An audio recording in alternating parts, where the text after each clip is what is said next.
मौत जिंदगी का वो सच है जिसे हर एक को गले लगाना ही पड़ता है। जहां किसी अपने की मौत से ऐसा लगता है कि जिंदगी रुक गई है, वहीं किसी अनजान व्यक्ति की मौत से लोगों को कोई फर्क नहीं पड़ता।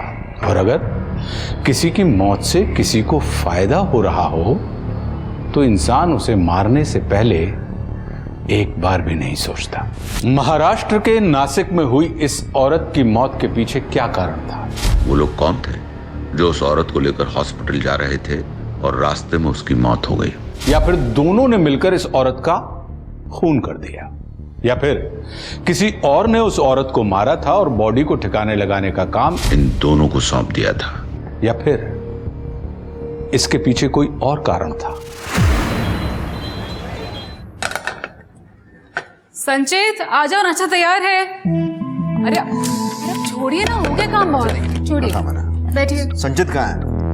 संचित यार ये एग्जाम भी ना।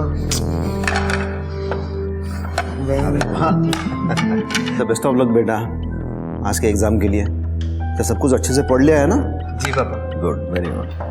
अरे इसे सब आता है, अभी बस रिवाइज कर रहा है।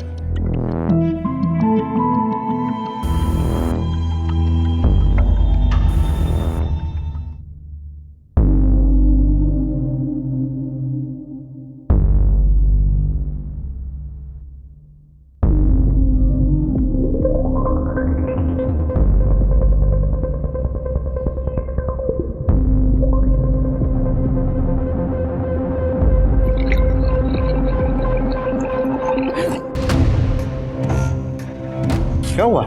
हाँ? वो जूस गिरने वाला था। आराम से, कोई जल्दी नहीं है।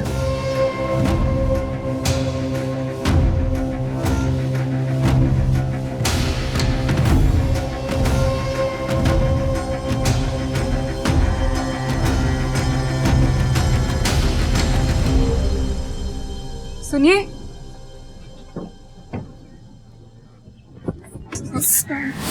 वो उस वक्त कोई जूस पीस नहीं गिर रहा था। वो संचित मुझे अलग तरह से छू रहा था। अच्छा, नहीं वो ऐसा नहीं है। वो अरे गलती से हाथ लग गया होगा। नहीं, गलती से नहीं, मतलब वो। देखो फोन आ रहा है, इसके बारे में बाद में बात करते हैं, चलेगा? हाँ।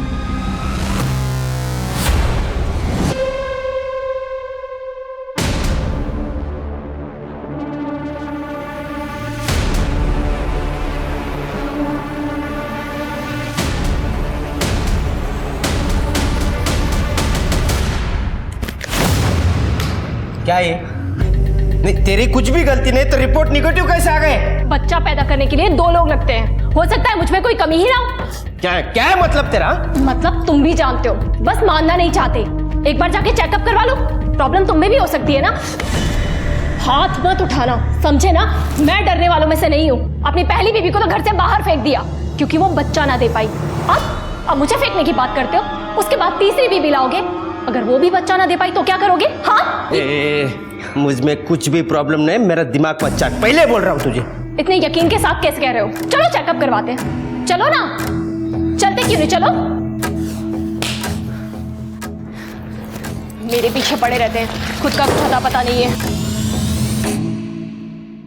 मेघा, एक कॉन्ट्रैक्ट पेपर है, साइन करने के पहले एक बार पढ़ लो। मेरे वकील ने कॉन्ट्रैक्ट पढ़ लिया है और उन्होंने मुझे समझा भी दिया है। मैं रेडी हूँ साइन करने के लिए।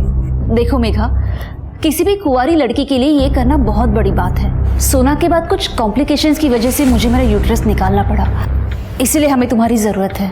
देखो मेघा, तो मैं कॉन्ट्रैक्ट तुम्हें एक बार रिवाइज करवाता हूँ। आशीष पाटिल और तृप्ति पाटिल के बच्चे की तुम सरोगेट मदर बनने के लिए तैयार हो, वो भी अपनी इच्छा से। जब तुम इनको इनका बच्चा दे दोगी तब वो तुम्हें फीस के तौर पे 25 लाख रुपए देंगे। क्या तुम्हें ये टर्म्स कंडीशन मंजूर है? अच्छा, वो मुझे मेरे एडवांस का पैसा आज मिलेगा क्या? ये रहा तुम्हारा एडवांस 5 लाख रुपए।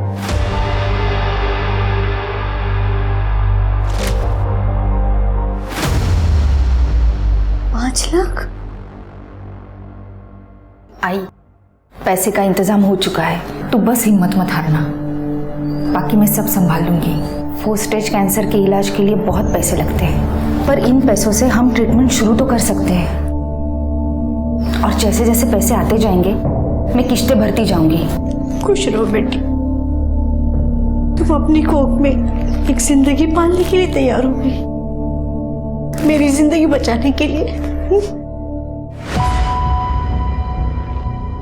मुझे तो अभी भी यकीन नहीं हो रहा है, पापा को इस दुनिया से गए 1 महीना हो गया। देखिए, नरेंद्र देसाई जी का वकील होने के नाते उन्होंने जो विल लिखी है उसे मैं आप सबके सामने पढ़ता हूँ। इसमें लिखा है कि उनके दोनों बेटे संदीप और नचिकेत, जिसको भी पहले बेटा होगा वही बच्चा और उसका परिवार इस पूरी प्रॉपर्टी के हकदार होंगे। और दूसरा भाई घर के बिजनेस में मदद करेगा, जिसके बदले में उसे हर महीने तनख्वाह दी जाएगी।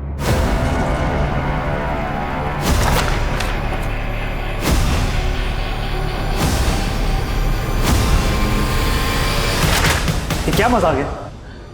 देखिए, कोई मजाक नहीं है, जो विल में लिखा है मैं वही पढ़ रहा हूँ। और जब तक बच्चा नहीं हुआ तब तक उस हिसाब से घर का बिजनेस, एसेट और बाकी चीज़ें दोनों भाइयों को यूज़ करने का अधिकार होगा, पर प्रॉपर्टी किसी के नाम नहीं होगी। बाबा ने घटिया मजाक किया हमारे साथ। मरने के बाद भी वो हमारे साथ खेल खेल रहे हैं। उन्हें अच्छी तरह से पता था कि आपकी 4 साल की शादी और मेरी 2 साल की शादी में हमें आज तक बच्चा नहीं हुआ है। इट्स ओके नचिकेत, शांत हो जा। बाबा ने जो कुछ भी फैसला लिया होगा सोच समझ के लिया होगा। कुछ भी हो, लेकिन हमें बाबा की विल को चैलेंज करना होगा। बाबा इस तरह से हमें बर्बाद नहीं कर सकते। नचिकेत, एक मिनट।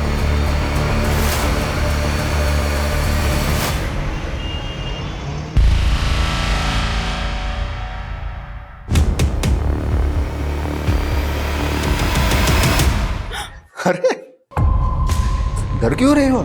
मैं हूं। आज तो बहुत ही खूबसूरत लग रही हो।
क्या बात है, आज ऑफिस से तेरा दिमाग खराब है क्या?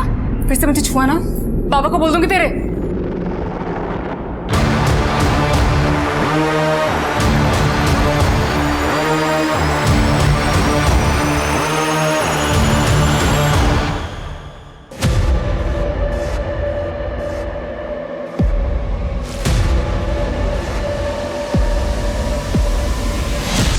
ये ले।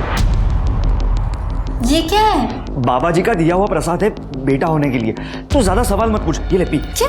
नहीं, वो मुझे नहीं पीना प्लीज। अरे खाना पी ले, कुछ नहीं होगा।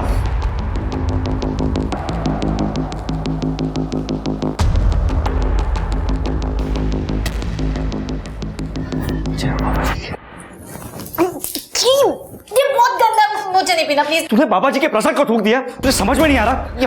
ये बेटा करने के लिए तू पी, कुछ नहीं होगा।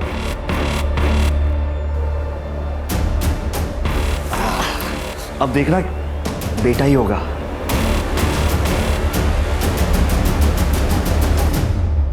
ये लोग तो बच्चे के लिए पता नहीं क्या क्या कर रहे हैं, और आप यहाँ अखबार पढ़ रहे हैं। मुझे तो टेंशन हो रही है, कहीं जायदाद उनके नाम ना हो जाए। मुझे नहीं रहना मैना का गुलाम बनके। तुम्हें क्या सच में लगता है कि जादू टोना और टोने टोटके से प्रेग्नेंट हो सकते हैं? अरे बाबा लोग है ना, हमारी निराशा पे शिकंजा कसते हैं। अंधभक्ति है ये सब। जिस दिन वो प्रेग्नेंट हो जाएगी ना, उस दिन मैं तुमसे पूछूंगी कि अंधभक्ति है या क्या। वो संचित कहाँ है? मेरा बेटा है वो। पापा अपने बेटे को तुमने कंट्रोल में नहीं रखा? 17-18 साल का है और इतनी गंदी गंदी हरकतें करता है। संचित ने किया क्या है? इसके खिलाफ कंप्लेंट आई है। लड़कियों को छेड़ता है, हाथ वाथ लगाता है। एक कंप्लेंट तो इसी मोहल्ले की है और दूसरी कॉलेज के बाहर से। मुझे इसके बारे में कुछ पता नहीं था और संचित ने इसके पहले ऐसा कभी कुछ नहीं किया है। पता नहीं इसके दिमाग में क्या चल रहा है। आगे कुछ कांड कर दिया तो? सॉरी, मैं ध्यान रखूंगा आगे से ऐसा कुछ ना हो। वो जो लड़कियां है ना, उनके परिवार वालों से जाके हाथ जोड़ के माफी मांगूंगा मैं। लेकिन अभी प्लीज संचित को छोड़ दो प्लीज। ठीक है, आप बोल रहे हो तो छोड़ देता हूँ, लेकिन अगली बार कंप्लेंट आई तो सीधा हवालात में डाल दूंगा। ये कुछ नहीं करेगा ये। संचित क्या हीरो, समझ गया ना? मैं डॉक्टर की सारी बातें फॉलो कर रही हूँ, आप चिंता मत करो। आपको हेल्दी और तंदुरुस्त बेबी होगा। अच्छा दीदी, वो मेरी नेक्स्ट इंस्टॉलमेंट कब मिलेगी? कल हम लोग क्लिनिक में मिल रहे हैं ना, 5वें हफ्ते के चेकअप के लिए, तब तुम्हारी पेमेंट मिल जाएगी। अपना ध्यान रखना।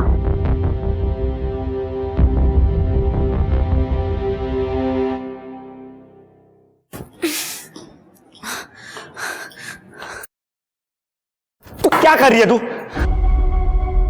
अभी पूरे 3 घंटे 12 मिनट बाकी है व्रत खोलने में और तुझे खाना है। मुझे बहुत भूख लगी। मैंने खाना अंदर जा, देख बाबा जी ने। एटलीस्ट पानी तो पीने दो। जा अंदर। बहुत भूख लगी। बाबा जी ने ना खाए, तू जा अंदर।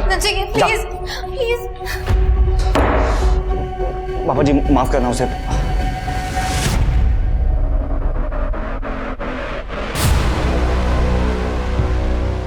तुम बच्चे के लिए और कोई तरीका तो ट्राई नहीं कर रहे हो? कम से कम ट्राइड एंड टेस्टेड तरीका यूज कर लो।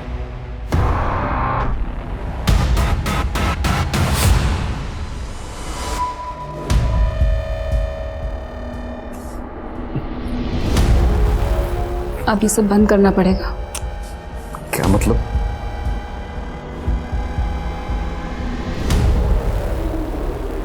क्या है ये? मैं प्रेग्नेंट हूँ। क्या?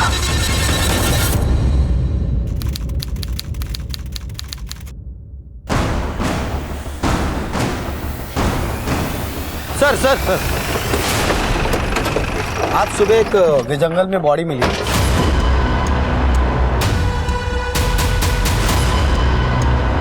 ये देखिए सर, तुम तो चेक करो। सर आसपास चेक करो, कुछ मिलता है सर।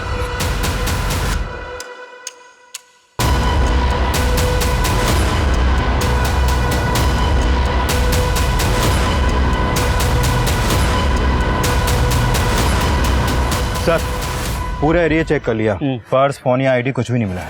सर बॉडी पे कोई और घाव के निशान नहीं है, गला दबा के मारा गया है और रेप और मोलेस्टेशन के कोई साइंस नहीं है। सीसीटीवी चेक करो, आसपास पूछताछ करो, इसका फोटो सारे पुलिस स्टेशन में सर्कुलेट कर दो। सर बॉडीला पोस्टमार्टमला पाठवून द्या। Okay sir.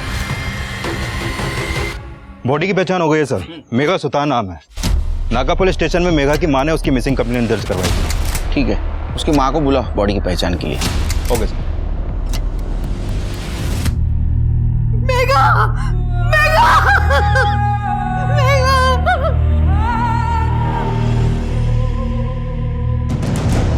सर ये मेघा के वकील है, अतुल पेंट से। ये किस लिए है? सर 4 साल पहले मेरे पति का देहांत हो गया। तब से मेघा पढ़ाई के साथ साथ काम किया करती थी ताकि हम दोनों का गुजारा हो। फिर 4 महीने पहले डॉक्टर ने मुझे कैंसर बताया और जिसके इलाज के लिए लाखों रुपए की जरूरत थी। तभी पाटिल फैमिली ने मेघा को अप्रोच किया सरोगेसी के लिए। सरोगेसी? हाँ सर, वो मेघा को बच्चा पैदा करने के लिए 25 लाख रुपए देने वाले थे। मेघा ने भी पैसों के लिए हाँ किया ताकि मेरा इलाज हो सके और अब मेघा ही नहीं है। एक्चुअली सर, जब मेघा 8 वीक प्रेग्नेंट थी तब कुछ प्रॉब्लम हुई थी। तुम्हारी रिपोर्ट्स के अनुसार तुम्हारे पेट में जो बच्चा है वो डिफॉर्म्ड है, मेरी पैदा होने के बाद उसमें डिफेक्ट होगा, उसके जिंदा रहने के चांसेस भी बहुत कम है, ज्यादा से ज्यादा 1 या 2 साल। तो इन्होंने डिसाइड किया है कि बच्चा अबॉर्ट करेंगे। और मेरा बाकी का पेमेंट? यहाँ हम अपना बच्चा खो रहे हैं और तुम्हें पैसों की पड़ी है। हाँ तो ये काम मैंने पैसों के लिए किया था। ठीक है, तो अभी तक जो तुम्हें 8 लाख दिए हैं तुम वो रख सकती हो, बस इसके बाद हम तुम्हें और पैसा नहीं दे सकते। पर बात तो 25 लाख की हुई थी ना। अतुल जी आप कुछ बोलिए ना। कॉन्ट्रैक्ट में साफ साफ लिखा था कि अगर किसी भी वजह से प्रेगनेंसी टर्मिनेट हो गई तो आपको पैसा नहीं मिलेगा, और ये बात आपके वकील को भी अच्छी तरह से मालूम है। और अगर ये बच्चा मैं डिलीवर करूँ तो तब तो तुम लोगों को मुझे पूरे पैसे देने पड़ेंगे ना। मेघा समझने की कोशिश करो, वो बच्चा 1 या 2 साल ही जिंदा रहेगा, तो क्यों उसे पैदा करे, उससे अटैच हो। और वैसे भी ये बच्चा हमारा है, तुम कौन होती हो डिसाइड करने वाली कि पैदा करोगी या नहीं? मुझे मेरे पैसे पूरे चाहिए। मेरी फैक्ट्री में अगर कोई डिफेक्टिव रॉ मटेरियल आता है ना तो मैं उसके पैसे नहीं देता। It's simple. तुम लोग एक बच्चे को सामान और मटेरियल से कैसे कंपेयर कर सकते हो? ये अभी जिंदा है, मेरे पेट में सांस ले रहा है। कैसे इंसान हो तुम लोग? देखो मेघा, कॉन्ट्रैक्ट के अनुसार बाहर में गया तुम लोग का कॉन्ट्रैक्ट। अब तो ये बच्चा मैं डिलीवर करके रहूंगी, तुम लोग को जो करना है वो करो। मेघा फिर क्या हुआ? एक्चुअली मेघा के नाम मानने से काफ़ी प्रॉब्लम हो रही थी। फिर मुझे पाटिल दंपति का वकील जो है मिस्टर मनोज शिंदे, उसका कॉल आया कि पाटिल दंपति सेटलमेंट करना चाहती है। मेघा भी तैयार हो गई थी। 25 तारीख की मीटिंग फिक्स हुई थी। मेघा ने मुझे बोला था कि जब वो घर से निकलेगी तो मुझे कॉल करेगी, लेकिन उसका कॉल आया ही नहीं। और जब मैंने उसे कॉल किया तो उसका फ़ोन स्विच ऑफ था। वो तो घर से यही कह के निकली थी कि कुछ भी हो जाए वो पैसे लेके रहेगी, चाहे वो लोग बच्चा ले या ना ले। तो पाटली घर पहुंची थी? जी नहीं सर। उसका कोई दुश्मन, कोई बॉयफ्रेंड या कोई उसको तकलीफ देने वाला? नहीं सर, मेरी मेघा बहुत अच्छी लड़की थी सर। उसके साथ अगर जो कुछ भी हुआ है ना वो इन पाटिल लोगों की वजह से ही हुआ होगा। सर मैं मानती हूँ कि उस शाम हमने मेघा को समझौता करने के लिए बुलाया था, क्योंकि हम डिफॉर्म बच्चा नहीं चाहते थे, पर वो आई ही नहीं और उसने हमारा फोन भी नहीं उठाया। हमें लगा कि वो हमसे मिलना ही नहीं चाहती। सर ये तो हमारे लिए भी शौक की बात है कि मेघा की डेथ हो गई है, पर सर हमें नहीं मालूम उसे किसने और क्यों मारा है। 1 मिनट, मैं आपको पूछने नहीं आया, आपको बताने आया। उसने अबॉर्ट करने से इनकार कर दिया, आप लोगों ने उसको पैसा नहीं दिया, उसको मार दिया। सर आपके पास इस बात का कोई सबूत है? सबूत लाऊंगा, आपको दिखाऊंगा और घसीटते हुए ले जाऊंगा, समझे? जब तक केस सॉल्व नहीं होता शहर छोड़ के नहीं जाना। Excuse me, I can leave the town right? मुझे इगतपुरी में एक पार्टी अटेंड करने जानी है। तुम्हारा नाम क्या बेटा? मेरा नाम सोना है एंड आई एम अब सर ये हमारी बेटी है और इसे ऐसे ही कपड़े पहनने का शौक है। शहर छोड़ के मत जाना। शिंदे, ये फैमिली के डिटेल्स के साथ साथ इनके कॉल डिटेल्स भी निकलवा। देखो 25 तारीख को मेघा यहाँ आई थी या नहीं। Okay sir.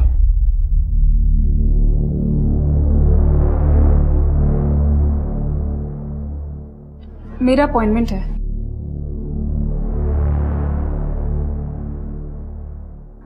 अब बैठ जाइए, डॉक्टर आपको थोड़ी देर में देखें।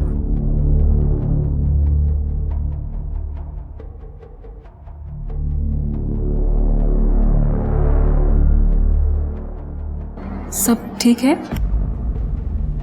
ये लड़की को मैं जानती थी। जब लास्ट टाइम मैं यहाँ पे आई थी ना तो हमारी बात भी हुई थी और इनफैक्ट हमारी ड्यू डेट भी आसपास की थी। इसका मर्डर हो गया। देवा, आजकल का कुछ पता नहीं, कब क्या हो जाए। तुम मन उदास मत करो।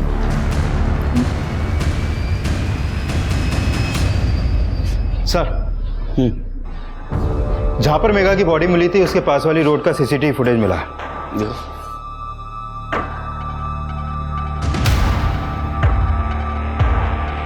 ये तो आशीष और उसकी बेटी सोना लग रहे हैं। इस चद्दर में मेघा हो सकती है। गाड़ी का नंबर भी क्लियर नहीं दिख रहा है। सर, मेघा के पोस्टमार्टम रिपोर्ट के मुताबिक उसकी मौत 25 तारीख की रात 10 से 11 के बीच में हुई थी, गला दबा के। और सर वो 8 वीक्स प्रेग्नेंट थी। 10 से 11 के बीच? उसकी माँ का कहना था वो घर से बाहर 4 बजे निकली। मर्डर हुआ 10 से 11 के बीच। तो 6 घंटे में ऐसा क्या हुआ? वैसे उसको कोई परेशान भी नहीं कर रहा था। वो कौन से क्लिनिक में जाती थी? New maternity hospital sir. Check करो, शायद कुछ मिल जाए। यस मैम, हम लोग को पता चला मेघा के मर्डर के बारे में। बहुत अच्छी लड़की थी, सबसे अच्छे से बात करती थी, कोई प्रॉब्लम नहीं थी। और कुछ बता सकती हो मेघा के बारे में? मैम मेरी रिपोर्ट्स आ गई क्या? हाँ मैम, आप कोमल से भी पूछ सकते हैं, वो भी मेघा से अक्सर बात करती थी। मैम बस प्रेगनेंसी को लेके हमारी 1-2 बार बात हुई थी। पर्सनल लाइफ के बारे में ना उसने कभी कुछ बताया और ना ही कभी मैंने उससे कुछ पूछा। Okay, take care.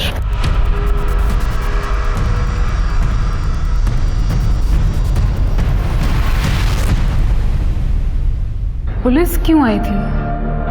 वो मेघा के बारे में पूछताछ कर रही थी।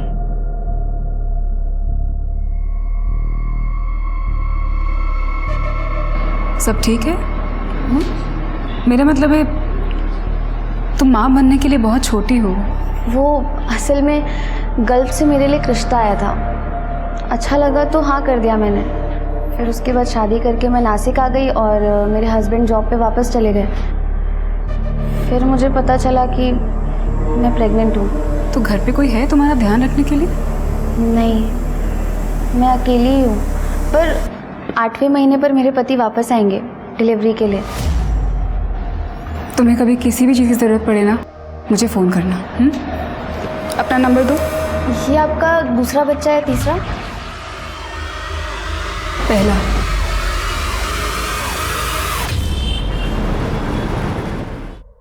अरे अरे क्या कर रही है तू? अरे नहीं, तुझे यहाँ नहीं सुना। एक मिनट आ जाओ। ये क्या कर रहे हो तुम? अरे तू ठहर जा, आजा। ये क्या है ये सब? बाबा ने कहा है कि आज के बाद तुम्हें यहाँ सोना होगा, हमें लड़का होगा। आजा।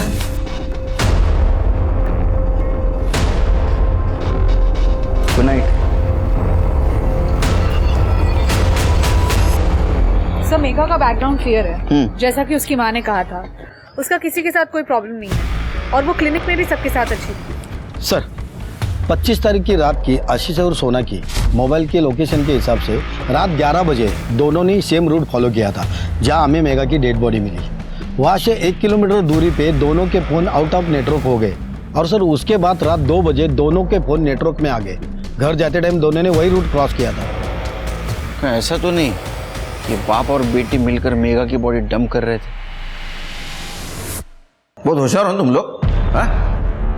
जहां मेघा की बॉडी डंप की थी उससे 1 किलोमीटर पहले तुम लोगों ने तुम्हारा मोबाइल स्विच ऑफ कर दिया था, है ना?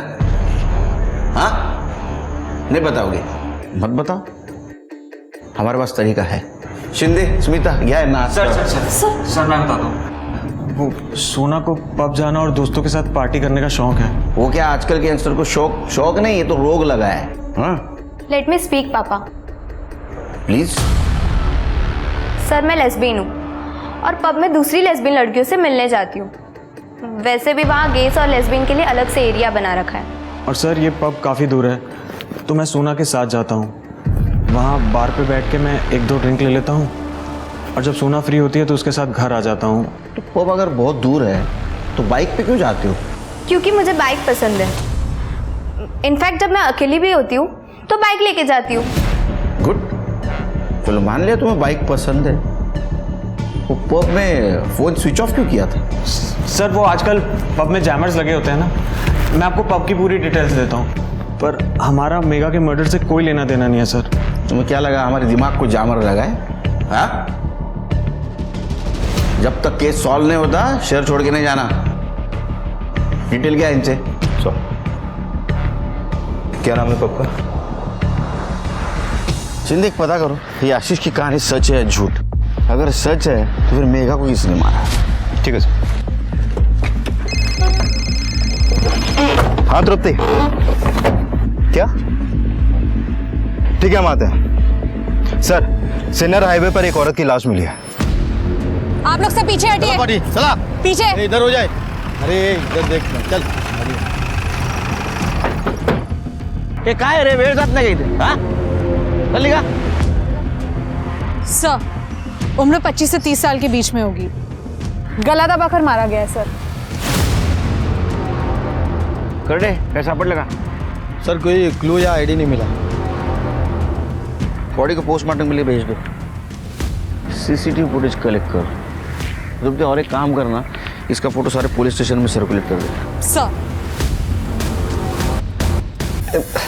जय हो बाबा जी की। ये काढ़ा जरूर असर करेगा, बाबा जी ने गारंटी दी है।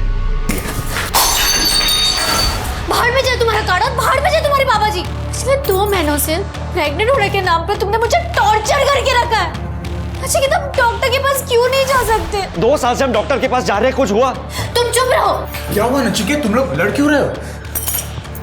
देखो भैया, आप है ना सीधा बनने का दिखावा मेरे सामने मत करो। आप लोग भी तो कोई ना कोई दाव पेच खेल ही रहे हो ना बच्चे के लिए। ये क्या बोल रहे हो नचिकेत तुम? आपको क्या लगता है कि हम क्या बेवकूफ है? आपको भी प्रॉपर्टी चाहिए कि नहीं? ये बाबाओं के चक्कर काटने से कुछ नहीं होगा। अगर किस्मत में बेटा लिखा होगा तो वैसे ही मिल जाएगा। बिल्कुल सही कहा भैया। मैं कब से इन्हें समझाने की कोशिश करी, लेकिन ये कि समझ ही नहीं रहे। भैया भैया प्लीज आप मुझे बचा दो, मुझे नहीं पीना ये सब। मतलब क्या? तुझे बचा नहीं चाहिए? तो ठीक है, आज के बाद तू इस घर में भी नहीं रहेगी। मैं किसी और से बच्चा कर लूंगा। वैसे भी बाबा के विल के हिसाब से मुझे बेटा होना चाहिए, पर किससे होना चाहिए वो नहीं लिखा।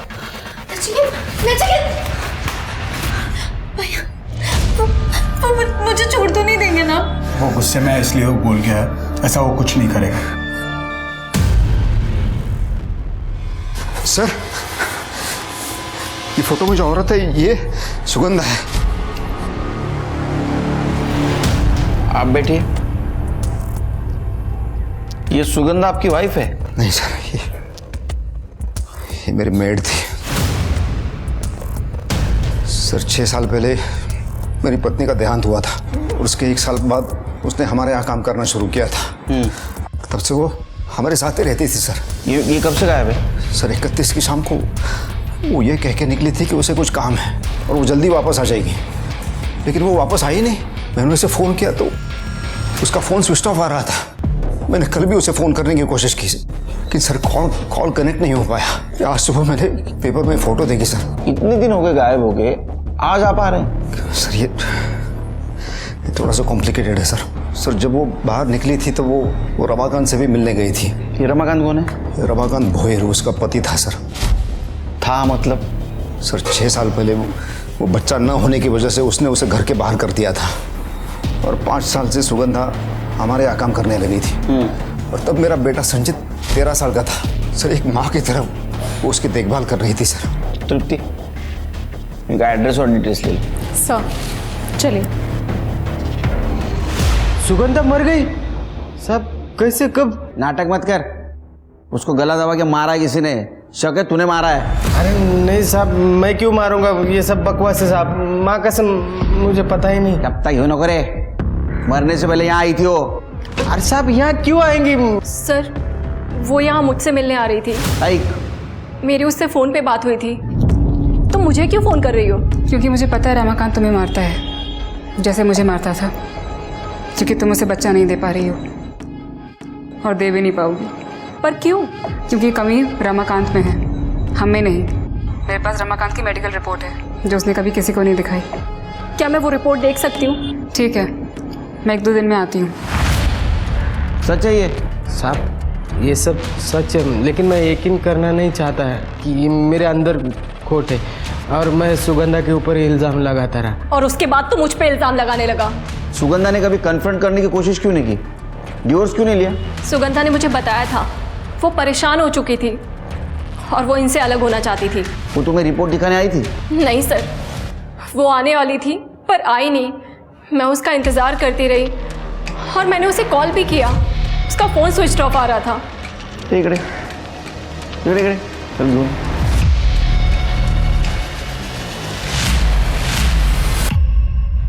ये कौन है? साहब ये मेरा भांजा है, जरा शर्मिला है, गांव से आया नौकरी ढूंढने के लिए। शर्मिला है? हाँ हाँ। चुप चुप के क्या देख रहा था? कुछ नहीं साहब। नाम क्या तेरा? हर्षिल। हाँ हर्षिल सोनावने। पुलिस अभी तक मेघा के मर्डर को ही सॉल्व नहीं कर पाई थी और अब सुगंधा का मर्डर हो गया। दिनकर के परिवार के बारे में पूछताछ के दौरान पुलिस को दिनकर और सुगंधा के नाजायज रिश्ते के बारे में पता चला। पड़ोसियों ने बताया कि शुरू में सुगंधा दिन में काम करके घर चली जाती थी, लेकिन कुछ महीनों बाद वो अपने सामान के साथ दिनकर के घर में आकर रहने लगी। सबने बताया कि दिनकर और सुगंधा पति पत्नी की तरह रहते हैं और सुगंधा संचित को अपने बेटे की तरह पालती है। पड़ोसियों के अनुसार संचित बेहद अजीब व्यक्ति था। पुलिस को पता चला कि संचित को लड़कियों के साथ छेड़छाड़ करने के जुर्म में बीट चौकी में कुछ घंटों के लिए बंद रहना पड़ा था और वहां से पुलिस को कुछ क्लू मिलने शुरू हुए। सर ये तो सेम टू सेम दिख रहा है, बस लोकेशन अलग है। सर क्या ये आशीष और सोना? लेकिन ये लोग सुगंधा को मारेंगे क्यों? आखिर कनेक्शन क्या होगा इनका उसके साथ? और दोनों बॉडीज अलग अलग डायरेक्शन में थी। सर, सुगंधा की पोस्टमार्टम रिपोर्ट। सर, सुगंधा की मौत भी मेघा की तरह गला दबा के की गई थी और सुगंधा 6 वीक प्रेग्नेंट थी। किसका बच्चा था? क्या ऐसा तो नहीं ये दिनकर ने सुगंधा को मारा, लेकिन दिनकर मेघा को क्यों मारेगा? सर मैं किसी को क्यों मारूंगा सर? क्योंकि सुगंधा प्रेग्नेंट थी और बच्चा अपनाने के लिए वो तुम पे दबाव डाल रही थी। सर मेरा और सुगंधा का रिश्ता था और मुझे पता था वो प्रेग्नेंट है, लेकिन उसका खून करूं ये मैं कभी सोच भी नहीं सकता। सर उसे रमाकांत ने मारा होगा। क्यों? सर रमाकांत को किसी भी हालत में बच्चा चाहिए था। तू भूल जा कि मुझे कैसे पता चला कि तू पेट से, बस इतना बता दे कि मुझे बच्चा देगी या नहीं देगी। वैसे भी दीपा से तो बच्चा नहीं हो पा रहा, तू मुझे दे दे। आलिया, पहले तूने मुझ पर इल्जाम लगाया कि मैं बांझ हूँ, फिर मुझे घर से बाहर निकाल दिया, अब तू मुझसे मेरा बच्चा लेने आया है। वैसे भी तू बच्चे का क्या करेगी? तेरे सेठ को तो बच्चा नहीं चाहिए, उससे अच्छा है कि मुझे दे दे। मेरे सेठ को बच्चा चाहिए कि नहीं चाहिए, ये फैसला लेने वाला तू कौन होता है? तो तुम कह रहे हो कि रमाकांत को उसने बच्चा देने से इनकार कर दिया, इसलिए रमाकांत ने सुगंधा को मारा? हाँ सर मुझे तो ऐसा ही लगता है। वैसे बच्चा था किसका? किसका था? मेरा था। शिंदे एक काम करा, ये दिनकर का डीएनए टेस्ट करवाओ और बच्चे की फिटनेस से मैच करके देखो देखो सच बोल रहा है क्या। वैसे रमाकांत भी कातिल हो सकता है सर। उसका भांजा हर्षिल 17 साल का है और उसका घर भी वहीं पास में है जहाँ पर हमें सुगंधा की डेड बॉडी मिली और उसके पास एक बाइक भी है। तो वैसे तो ये दिवाकर और उसका बच्चा संचित भी कातिल हो सकते हैं, इनके पास भी बाइक है। एक काम करो शिंदे, इनके CDR लोकेशन निकलवा, तब तक रमाकांत से बात करते हैं। ठीक है सर। हाँ साहब, मैं सुगंधा को मिला था, बच्चे के लिए बात भी हुई थी। उसमें गलत क्या है आप बोलो ना? मुझे बच्चा चाहिए, मैं क्यों मारूंगा उसे, जबकि दिनकर के साथ मेरी डील भी हुई थी। डील? हाँ साहब। देखो बहुत सीधी सी बात है, सिंपल। तेरे को बच्चा चाहिए और मुझे सुगंधा। जब सुगंधा को 8वां महीना लग जाएगा तो मैं उसे तुम्हारे पास भेज दूंगा और जब वो बच्चा डिलीवर कर देगी तो तुम बच्चा रखना और सुगंधा को वापस भेज देना मेरे पास। सिंपल, दोनों का काम हो जाएगा। अगर ऐसी डील हुई थी तो ये रमाकांत सुगंधा को क्यों मारेगा? लेकिन दिनकर और रमाकांत ये दोनों सच नहीं बोल सकते सर। यू राइट शिंदे, इन दोनों में से कोई एक जरूर झूठ बोल रहा है। दोनों स्ट्रांग सस्पेक्ट है, दोनों के पास बाइक है और दोनों के घर में 17 साल का बच्चा भी है। सिर्फ दोनों के मोटिव क्लियर नहीं है। शायद हो सकता है कि दिनकर ने सुगंधा को इसलिए मारा ताकि वो बच्चा किसी और का था, या ये भी हो सकता है कि सुगंधा ने दिनकर की डील मानने से मना कर दिया और सुगंधा इस डील के लिए राजी नहीं हुई, शायद इसीलिए रमाकांत ने उसे मार दिया। सर, मैंने हर्षिल का बैकग्राउंड चेक किया, उसका बैकग्राउंड इतना अच्छा नहीं है सर। पड़ोसियों का कहना है कि जब से वो यहाँ रहने आया है तब से वो अपने ही घर के आसपास फोन के साथ ताक-झाक करता रहता है, जैसे कि जासूसी कर रहा हो, फोटो लेता रहता है। और जब से वो यहाँ नासिक रहने आया है तब से वो ऐसा ही है। ये अजीब है सर। उससे भी ज्यादा एक और अजीब बात है, जब से वो यहाँ नासिक रहने आया है तब से उसकी फोन की लोकेशन अक्सर सुगंधा के घर के पास की भी है। अच्छा, उठाओ उसको। सर।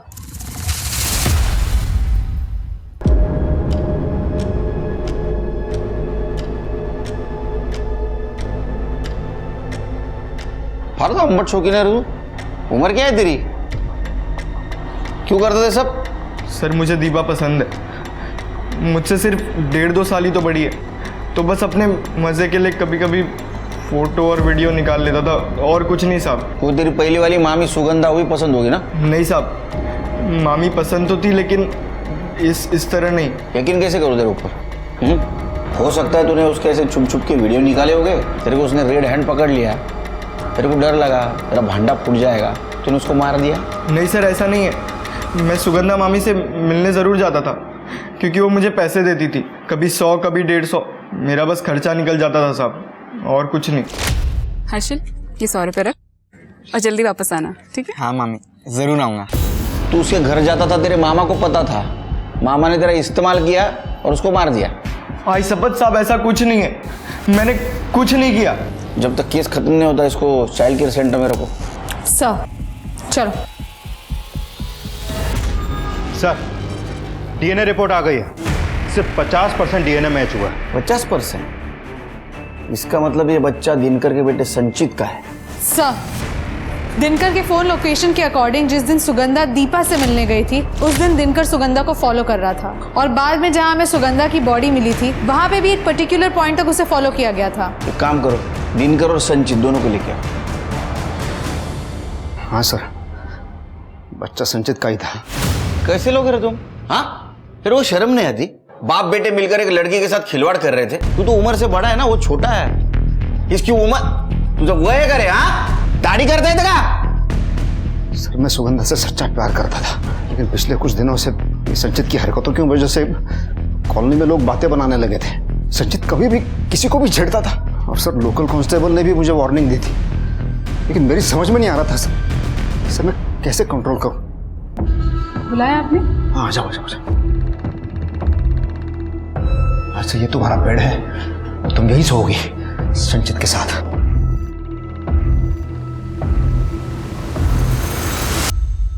कैसे आदमी हो तुम सोच भी कैसे सकते हो साहब? पता है ना तुम्हारा मेरा रिश्ता क्या है?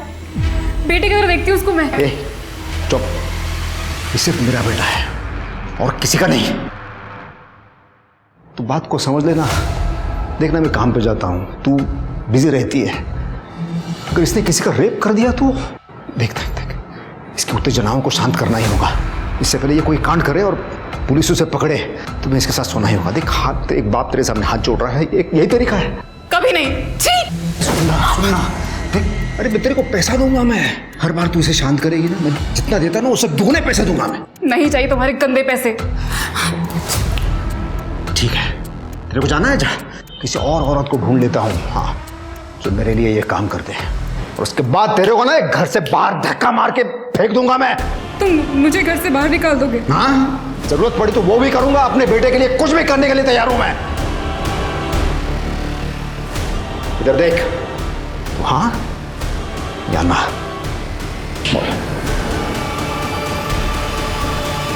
फाइनली सुगंधा मान गई, तो उसके बाद संचित और सुगंधा रोजाना रिश्ता बनाने लगे। लेकिन सर, जब उसे पता चला कि वो प्रेग्नेंट है तो उसने इसके साथ रिश्ता बनाने से मना कर दिया। लेकिन ये कंट्रोल में नहीं आ रहा था, फिर मुझे उसे धंधे वालों के पास ले जाना पड़ा। 31 की रात को भी मैं उसे सिन्नर रोड के रेड लाइट एरिया में ले गया था, जहां आपको सुगंधा की बॉडी मिली थी। कि तेरी कहानी है ना सिगरेट फिल्म की, मुझे पसंद नहीं आई। पैसे वापस ले लूंगा मैं तेरे से। हाँ, जब तक केस सॉल्व नहीं होता यहीं रहेगा। इनको अंदर रखो, कहानी लिखो। जा चल। सर, मैंने कुछ नहीं किया। चल। पुलिस को पता चला कि वाकई मर्डर वाली रात दिनकर और संचित रेड लाइट एरिया में थे। इसका मतलब यह था कि ये दोनों सुगंधा के कातिल नहीं हो सकते थे। पुलिस ने मेघा और सुगंधा के घर के आसपास का डंप डाटा निकालने का विचार किया। मर्डर वाले दिन जिस समय मेघा और सुगंधा ने घर छोड़ा था और जब उन दोनों का फोन स्विच ऑफ हुआ था, डंप डाटा के आते ही पुलिस ने उनमें से एक कॉमन नंबर ढूंढ लिया जो मेघा और सुगंधा की लोकेशन के आसपास ही था। जिस दिन वो दोनों गायब हुई थी, यही नंबर न्यू मैटरनिटी क्लिनिक में भी एक्टिव हुआ था, जहां मेघा और सुगंधा अपना चेकअप कराने के लिए जाती थी। डंप डाटा में जो नंबर मिला वो किसी अननोन आदमी का नहीं, बल्कि मेघा के वकील अतुल पेंट से का था। देखो, आप लोग मुझे जानते नहीं हैं, मेरी पहचान ऊपर तक है। ऐसी ऐसी धाराएं लगाऊंगा आप पे कि आप सबका करियर तबाह हो जाएगा। अच्छा, तो तू ये जानता नहीं, तेरी पहचान ऊपर तक है, मेरी पहचान ऊपर वाले से है। दिखाओ, दाखवा।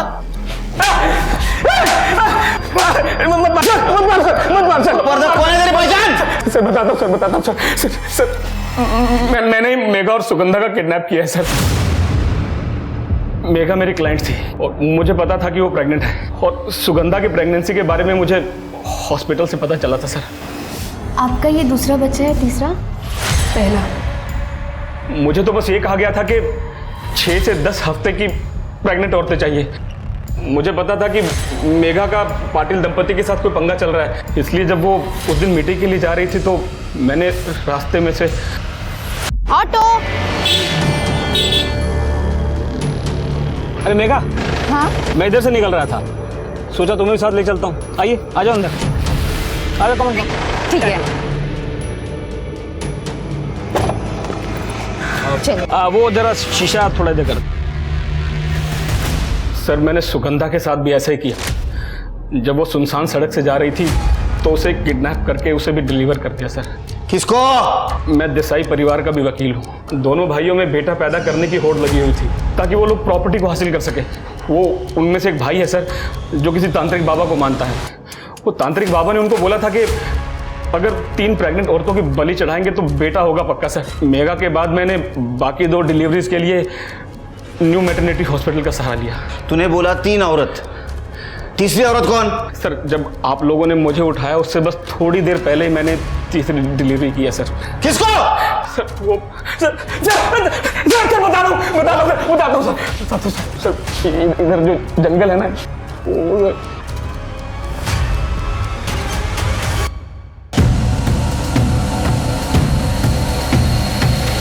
अब बलि देने का समय आ गया है।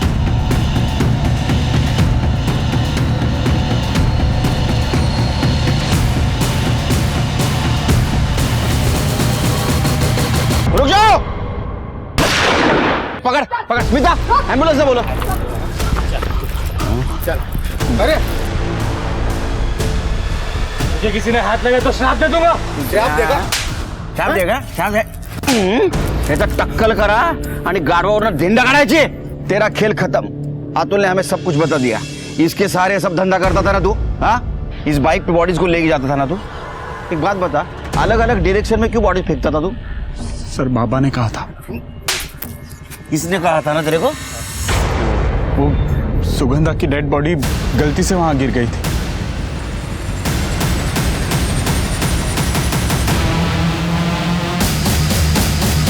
लेकिन वहां गाड़ियां बहुत सारी आ रही थी, इसलिए हमें उस डेड बॉडी को वहीं पर ही छोड़ना पड़ा। बाइक पे कौन लड़का था तेरे? हाँ? राजश्री। सर हमें पता था कि वहाँ कैमरास लगे हुए हैं, इसलिए चकमा देने के लिए राजश्री लड़के के कपड़े पहनती थी। सर हमें तो बस लड़का चाहिए था। दूसरों की कोख उजाड़ कर खुद के घर में दिया जलाने की कोशिश कर रहे थे। हाँ, अब जेल में अंधेरे में बैठो। चल। बलि चढ़ाना सदियों पुराना तरीका है, एक अंधविश्वास है। अपनी खुशी, उन्नति और तरक्की के लिए किसी दूसरे इंसान की बलि चढ़ा देना, एक औरत जिसके पेट में एक नई जिंदगी पनप रही है, उन दोनों को खत्म कर देना ताकि अपने घर का चिराग जल सके, ये कैसी मानसिकता है? अगर संदीप और नचिकेत के पिता ने अपनी वसीयत में ये नहीं लिखा होता कि जिसके यहां सबसे पहले बेटा होगा वही प्रॉपर्टी का हकदार होगा, तो शायद आज मेघा, सुगंधा और सुगंधा के पेट में पल रहा बच्चा जिंदा होता। वहीं दूसरी ओर पाटिल दंपत्ति, रमाकांत, दिनकर और संचित जैसे लोग भी किसी अपराधी से कम नहीं हैं। इन लोगों ने औरतों का शोषण किया है। इस बीच एक सुखद अंत हुआ, और वो ये कि कुछ महीनों बाद कोमल ने एक स्वस्थ और तंदुरुस्त बच्चे को जन्म दिया। मैं आशुतोष राणा क्राइम पेट्रोल के इस नए अध्याय में आप सभी का हार्दिक स्वागत करता हूं। लोग कहते हैं कि आज के आधुनिक युग में हम मशीनों के गुलाम बन चुके हैं, लेकिन क्या आपने कभी सोचा है कि दुनिया की सबसे जटिल मशीन कौन सी है? वो है इंसानी दिमाग। हमारे दिमाग में इतनी शक्ति होती है कि वो जटिल से जटिल और सूक्ष्म से सूक्ष्म काम कर सकता है।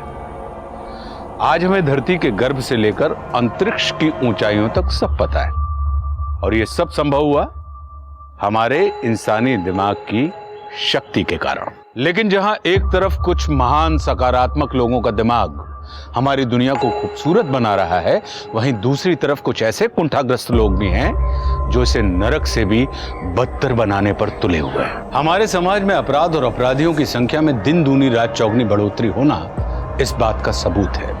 तो आखिर वो कौन सी चीज है जो एक अच्छे खासे इंसान को शातिर अपराधी बनाती है? आइए समझते हैं आज के क्राइम पेट्रोल के इस केस में। जिंदगी और मौत के बीच बस कुछ ही यादगार दिन होते हैं, कुछ बहुत अच्छे और कुछ बहुत खौफनाक, लेकिन मेरे लिए सारे दिन एक जैसे हैं। सुनो ना, आज ऑफिस से जल्दी आ जाना, मार्केट जाना था नई क्रॉकरीज खरीदने। अच्छी भली तो है क्रॉकरीज, क्या प्रॉब्लम है? 1000 बार बोल चुकी हूँ, ये क्रॉकरीज बेकार हो चुकी है, पुरानी हो चुकी है। समझ में नहीं आता क्या तुम्हें?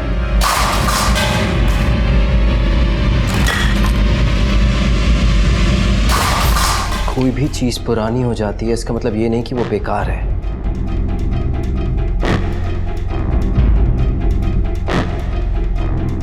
अब ये बेकार है।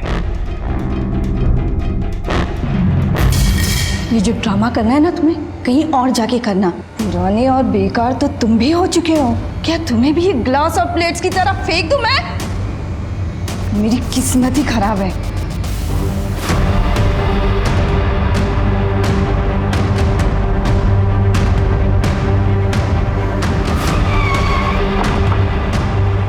मेरा एक बहुत ही साधारण आम दिन था वो।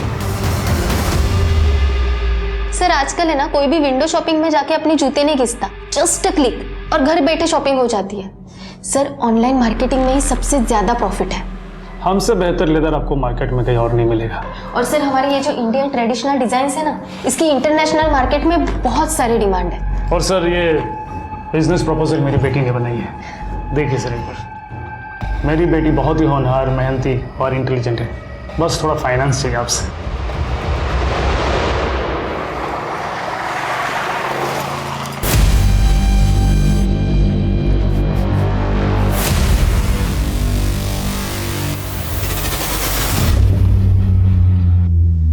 क्या हुआ? सीट बेल्ट लगाया हुआ है, गाड़ी स्पीड लिमिट में है, क्यों रोका? Routine checkup.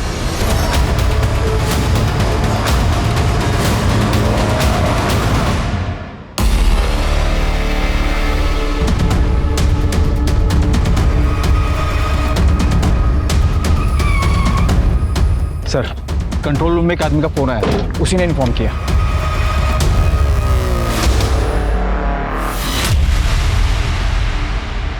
या फिर इसे पहले से मार कर जानबूझकर गाड़ी का एक्सीडेंट करवा दी।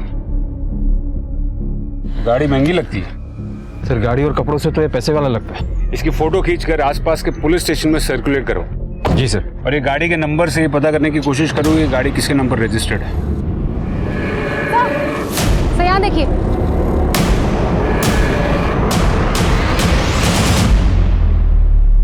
इतनी सारी लेडीज पर्स।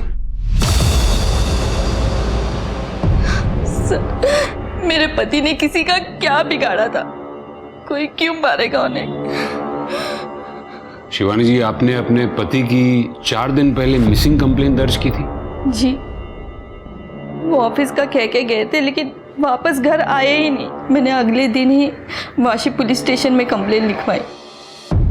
आपके पति का किसी के साथ कोई झगड़ा? मुझे ये सब नहीं पता। ये 24 लेडीज पर्स दीपक की गाड़ी की डिक्की से मिली, क्या ये आपके?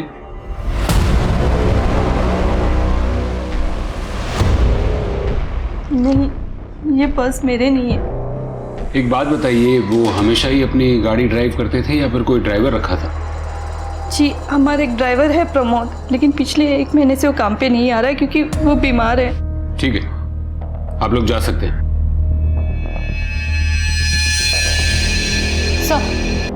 सर खारगर पुलिस स्टेशन से ये फैक्स आया।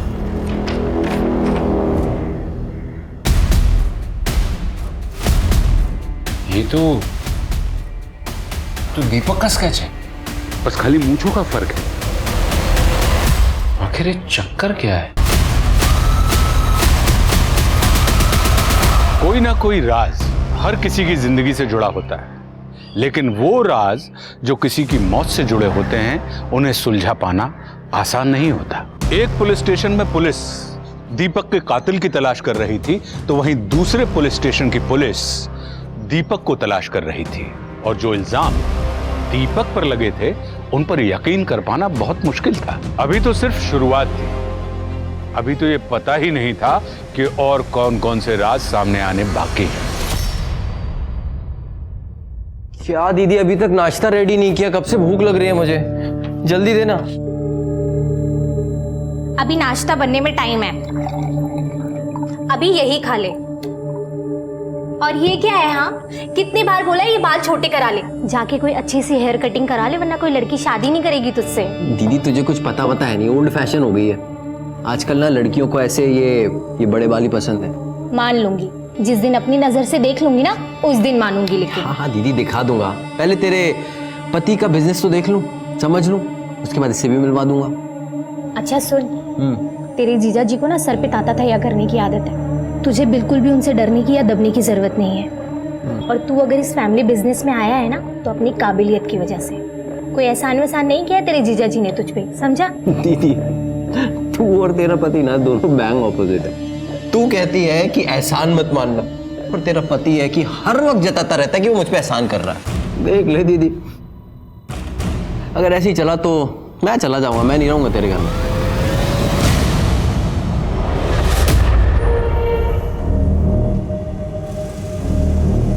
आ गई ऐसी करके, फोन उठाने पर मौत आती है तुझे, कब से फोन कर रहा हूँ। अरे हमारा फोन खो गया है। अच्छा, मेरे माथे पे कुछ लिखा हुआ है क्या? और तेरे बाप ने पैसे जमा करवाए थे जो एक ही झटके में मेरे अकाउंट से 15,000 रुपए निकाल के उड़ा दिया। तुम अपनी ही धुनकी में लगे रहते हो ना, एक बार पूछोगे नहीं कि हमारे साथ क्या हुआ है? अच्छा, ऐसा क्या हुआ है? वो हम खारघर से वाशी स्टेशन की तरफ जा रहे थे। अरे आप तो ऐसी हालत में आपको ज्यादा पैदल नहीं चलना चाहिए, मेरी पत्नी को भी बहुत तकलीफ होती थी।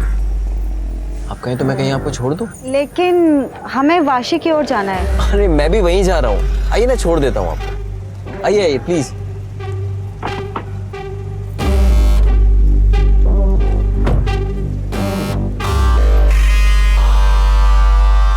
तुम्हारे जैसी खूबसूरत लड़की को इतनी तकलीफ नहीं उठानी चाहिए। अरे हम तो भूल ही गए, हमें ना पैसे निकालने हैं। क्या आप एटीएम के पास कार रोक देंगे? हाँ बिल्कुल, क्यों नहीं। अरे आप क्यों तकलीफ कर रही हैं, मैं निकाल कर ले आता हूँ, अगर आपको मुझ पर भरोसा है तो। ऐसी बात नहीं है, आप बहुत ही अच्छे नेक इंसान हैं। 500 रुपये निकालना है। जी, और पिन? 2211। तूने कार्ड और पिन उस आदमी को दे दिए और उसने निकाले अकाउंट से पैसे। अल्लाह कसम यही हुआ था, वो उसने कोई जादू टोना सा कर दिया था कि मैं उसकी बातों में आ गई। इतना झूठ बोलती रही औरत। हम सच कह रहे हैं, वो किसी बड़ी महंगी गाड़ी में आया था, दिखने में भी शरीफ दिख रहा था, और पैसे की खुशबू तो मानो उसके बदन से आ रही थी। अब ऐसे आदमी पे किसको भरोसा नहीं होगा? शिंदे समझ में नहीं आ रहा है, ये दीपक करमरकर इतनी बड़ी फाइनेंस कंपनी का मालिक है, लेकिन खारघर पुलिस स्टेशन के मुताबिक दीपक करमरकर ने किसी रेशमा करवे का एटीएम लेकर उसके अकाउंट से पैसे चुराए। चक्कर क्या है? सर, रेशमा का पति। क्या नाम है तेरा? गणेश। गणेश, हमको ना तेरी बीवी से बात करनी। कहाँ है वो? वो तो भाग गई। भाग गई? कहाँ भाग गई? अरे हम पर क्यों बरस रहे हो? भरोसा नहीं है तो पुलिस से जाकर पूछो। हाँ हाँ, पुलिस के पास भी जाऊंगा, कचहरी भी जाऊंगा, तलाक के लिए। तलाक? इतनी सी बात के लिए? तेरा झूठ सुन सुन के थक गया हूँ, या तो तू मेरे 15,000 रुपए दे या फिर तलाक दे दे। साहब मुझे लगा एक दिन में अकल ठिकाने आ जाएगी, लेकिन वो तो गायब ही हो गई। तब मुझे लगता है ना वो उसी गाड़ी वाले के साथ भाग गई। सच बोल रहा है? सर मैं झूठ नहीं बोलता, झूठ बोले तो मेरी गली कुत्ता काट खाए मुझे। तेरी गली का कुत्ता काटे ना काटे, तू झूठ बोलेगा ना तो हम जरूर काटेंगे। फिलहाल ये शहर छोड़कर जाना नहीं, समझा ना? और तेरी बीवी रेशमा आई ना तो उसे यहाँ लेकर आना, हमें उससे बात करनी है। चल रिवर्स गियर डाल और निकल इधर से। सर आपको क्या लगता है, ये सच बोल रहा है? सुनिए, सच झूठ का तो पता नहीं है, लेकिन इस गणेश से डायरेक्टली या इनडायरेक्टली दो लोग जुड़ते हैं। एक दीपक जो मर चुका है, और एक इसकी बीवी रेशमा जो भाग चुकी है। इस पर नजर रखो और रेशमा को कहीं से भी ढूंढ के निकालो, और ये दीपक की गाड़ी को और मोबाइल के जीपीएस सिस्टम को ट्रैक करो और वो जहां जहां गया था वो एरियाज के सीसीटीवी कैमरा को खंगालो। जी सर। सर, दीपक के ऑफिस से पता चला है कि दीपक की कुछ दिनों पहले एक पर्स मैन्युफैक्चरर के साथ बहुत गर्मा गर्मी हो गई थी। कौन है ये लोग? I am sure mister Jayant कि आपकी बेटी काफ़ी इंटेलिजेंट है, लेकिन मैं आपकी कंपनी को फाइनेंस नहीं कर पाऊंगा। क्यों? क्योंकि आज वर्ल्ड में ज़्यादातर लोग एनिमल क्रुएल्टी के अगेंस्ट हैं, जीव हत्या के खिलाफ। ऐसे में किसी प्योर लेदर के बिजनेस में इन्वेस्ट करके मैं कोई रिस्क नहीं ले सकता। ऐसे बकवास प्रपोजल में मुझे कोई इंटरेस्ट नहीं है। बहुत बड़ी गलती कर रहे हैं आप मिस्टर दीपक। आप लोग जा सकते हैं। हम लोग यहाँ बिजनेस प्रपोजल लेके आए थे, भीख मांगने नहीं, जो इतना आखड़ दिखा रहे हैं आप। पैसा होना तो अकड़ आ ही जाती है। सिक्योरिटी! मिस्टर दीपक, याद रखूंगा इस बेइज्जती को। आपकी बेटी के बिजनेस आइडिया को दीपक ने फाइनेंस नहीं किया था ना, जाहिर है एक बाप को गुस्सा तो आया होगा। आया था सर, लेकिन सर एक बिजनेसमैन अपना बदला बिजनेस में आगे बढ़कर लेता है, किसी का खून करके नहीं। तो आपकी फैक्ट्री से निकले लेडीज पर्स दीपक की गाड़ी में क्या कर रहे थे? सर आप कहना क्या चाहते हैं? मैंने सारे पर्स दीपक के कार के डिक्की में रखे, फिर उसका मर्डर किया, क्या कह रहे हैं सर आप? सर इनफैक्ट ये बैग्स हमारे कंपनी की है ही नहीं। इसकी डिजाइन्स देखिए कितनी लोकल है, ये ना आपको सड़क पे आराम से मिल जाएगी। कंगना ऐश्वर्या आलिया की पसंद, ले लो 300 रुपए 300 रुपए 300 एम 300 फिक्स प्राइस है, नो बार्गेनिंग। और ये? हाँ ये भी 300 है ना, बार्गेनिंग नहीं है मैम। अरे कल ही खरीदा मम्मी ने, प्रियंका ने अपनी शादी में पहना था ना, बिल्कुल वैसा ही है, एकदम चटक लाल, ऊपर से गोल्डन वर्क है, सिल्वर भी। तू देखना, पहनूंगी ना तो प्रियंका से भी ज्यादा सुंदर लगूंगी। तू आ रही है ना? ये तो दीपक की स्केच है, लेकिन ये मूंछ है। मैंने तो इतने सालों में उन्हें कभी मूंछों के साथ नहीं देखा। देखिए मैडम, नकली मूछें लगाना बहुत आम बात होती है। मैं कुछ समझी नहीं, बात क्या है? ये कैसी बातें कर रहे हैं आप? मेरे पति बिल्कुल ऐसे नहीं थे। अरे उनका मर्डर केस सॉल्व करने के बजाय आप लोग उस पर घिनौना आरोप लगा रहे हैं। ये एफआईआर रिपोर्ट 1 महीने पहले दर्ज की गई थी। देखिए शिवानी जी, हर इंसान के अलग अलग रूप होते हैं। क्या आपके पति दीपक की जिंदगी का ऐसा कोई पहलू था जो शायद छुपा कर रखते हो? मुझे नहीं लगता। अरे आप लोग यहाँ क्या कर रहे हैं? मैंने मना किया था ना कमरे से बाहर निकलने के लिए। चलिए अंदर जाइए, अंदर जाइए।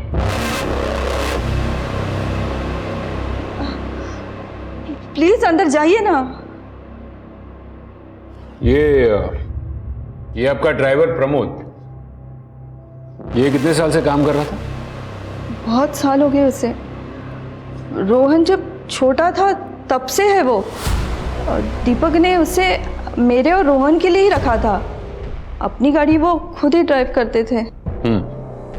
शिवानी जी, दीपक के कॉल रिकॉर्ड से हमें ये पता चला है कि आखिरी बार बात उनकी आपके साथ हुई थी। कोई खास बात? नहीं, मैं तो बस उन्हें यही पूछ रही थी कि वो कब तक घर लौटेंगे, और उन्होंने कहा 1 घंटे में। शिवानी, बस रोज रोज एक ही सवाल। अरे जो बनाओगे खा लूंगा। हाँ पहुंच रहा हूं 1 घंटे में। हाँ हाँ ऑफिस में ही हूं, आ रहा हूं ना, रखो अभी।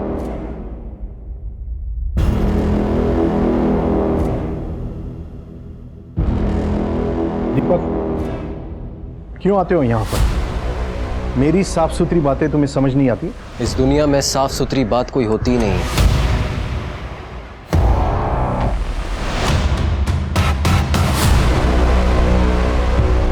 ए जीजू, और क्या चल रहा है?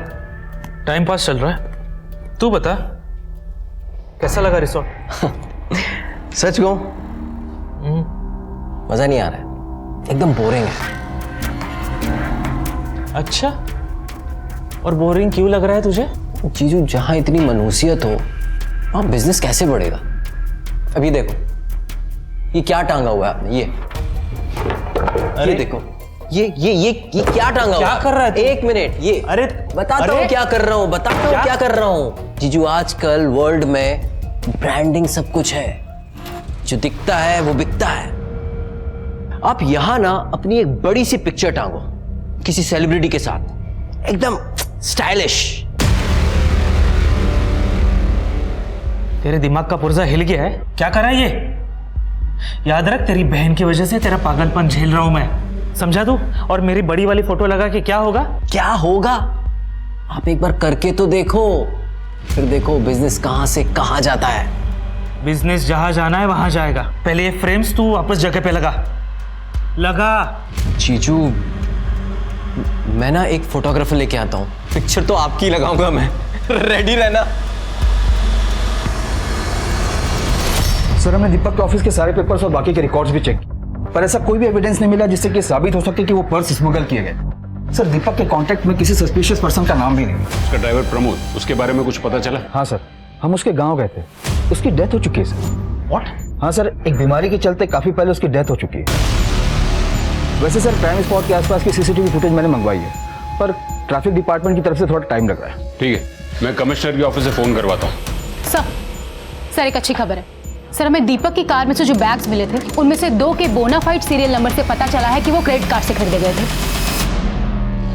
अनीता कश्यप और श्रेया खट्टर के नाम से। उन दोनों से पूछताछ करो और उनसे पता करो कि उनके पर्स दीपक की गाड़ी में क्या कर रहे थे।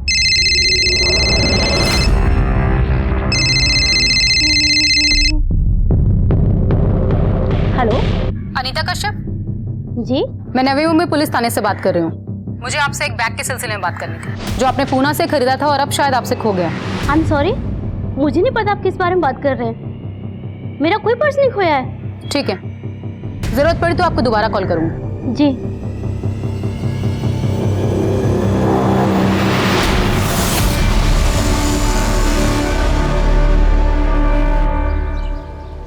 Hello sir. Please have a seat.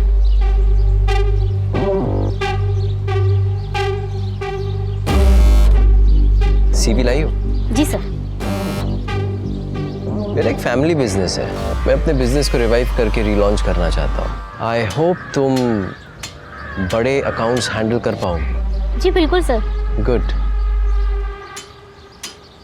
Anita, आज मैं तुमसे बिजनेस के रिगार्डिंग मिलने नहीं आया हूँ। एक्चुअली मैं कुछ कन्फेस करना चाहता हूँ। मैंने जब से तुम्हें देखा है बस तुम्हारे बारे में ही सोच रहा हूँ। मैं तुम्हें और अच्छे से समझना चाहता हूँ, जानना चाहता हूँ, एक अच्छे दोस्त की तरह। हम कुछ भी गलत नहीं कर रहे अनीता। कुदरत ने मर्द और औरत को बनाया ही ऐसे है। अनीता, अनीता बेटा नीचे आ जाओ, लड़के वाले आ गए हैं।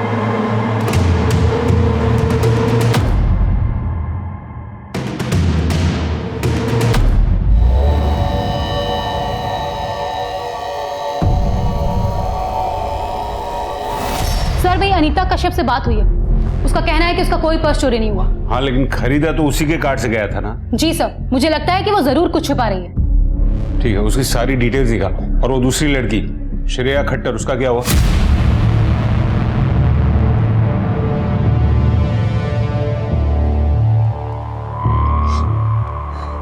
ये वही है मैम।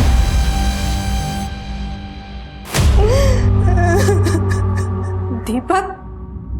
पर सर, उसने तो मुझे अपना नाम केशु बताया था। मैं उसका चेहरा कभी नहीं भूल सकती। मैंने उससे सच्चा प्यार किया था सर। लगता है ये दीपक नाम बदल कर सारे क्राइम्स करता था।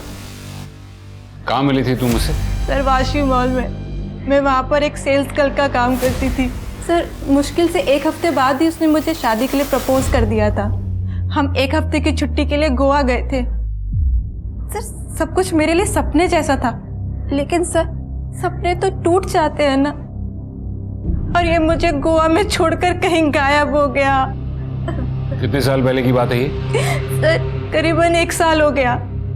मुझे उसके साथ बिताया हुआ हर पल अच्छे से याद है। सर, उसने मुझसे जबरदस्ती अपने लिए एक महंगा मोबाइल खरीदवाया। शिंदे, लेकिन हमें तो एक भी मोबाइल नहीं मिला।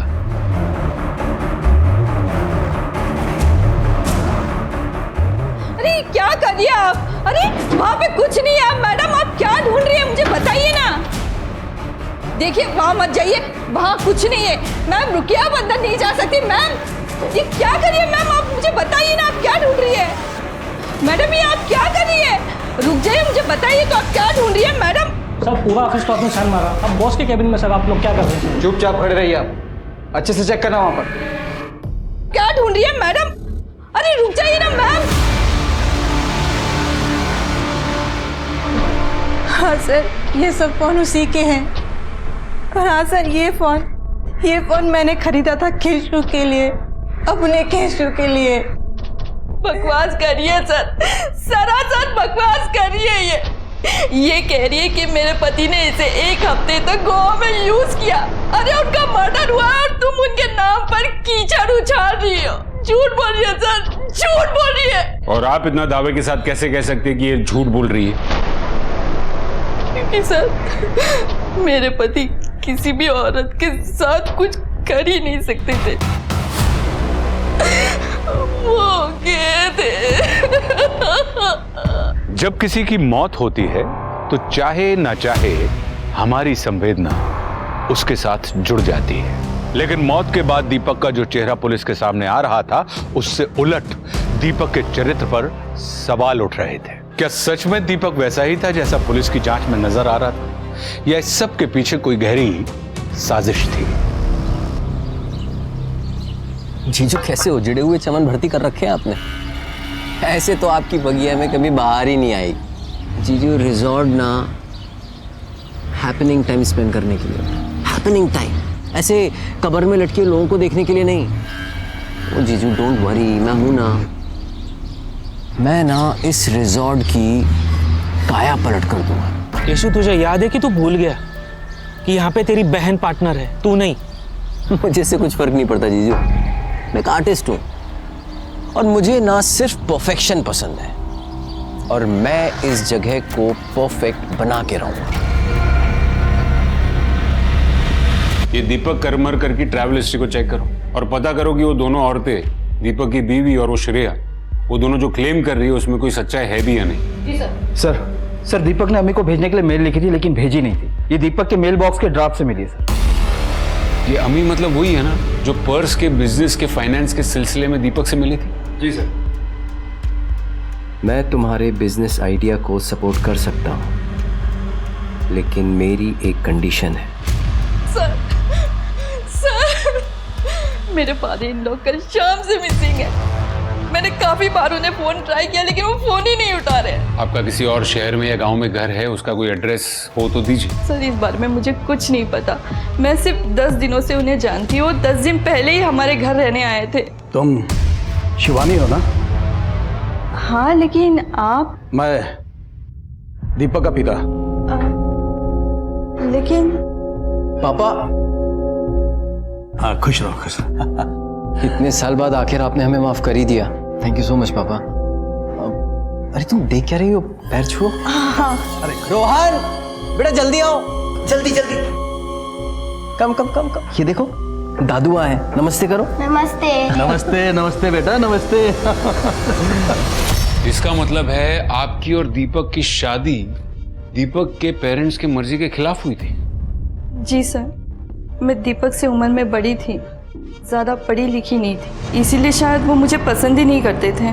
और इतने साल के बाद वो अचानक से घर आ गए? हाँ सर, 8 साल बाद। और आपका कहना है कि आपको शादी से पहले ही पता था कि दीपक को औरतों में इंटरेस्ट नहीं है, और फिर भी आपने शादी की?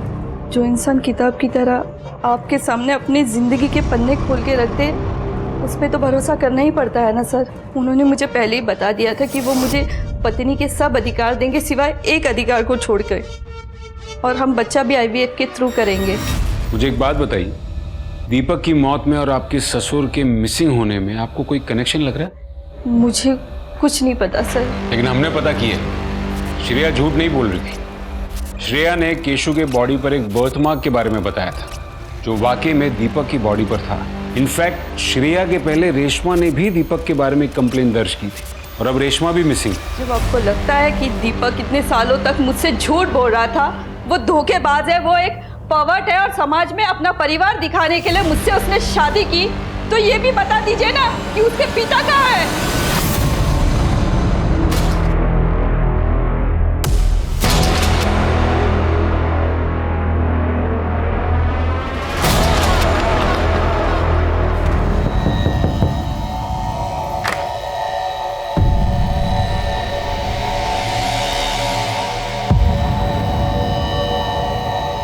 कैसे लगी?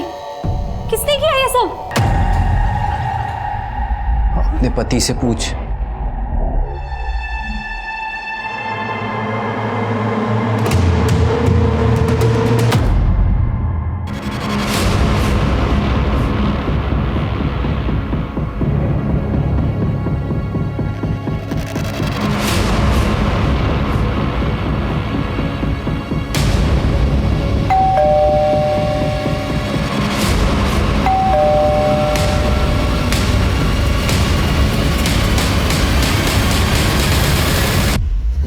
जी मैं शिव करमरकर को ढूंढ रहा हूँ।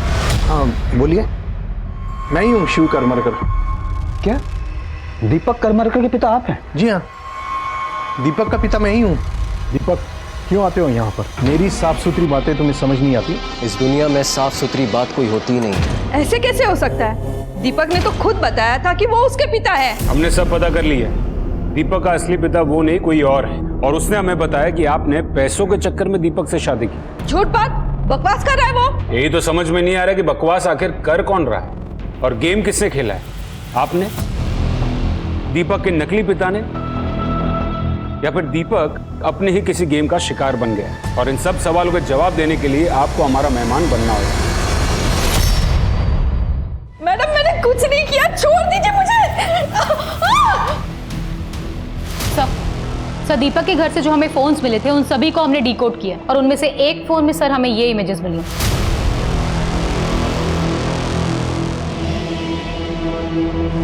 अवनी, इन सारे इमेजेस के सोर्सेज निकालने होंगे। जी सर, ट्रैफिक डिपार्टमेंट की तरफ से सीसीटीवी फुटेज आई।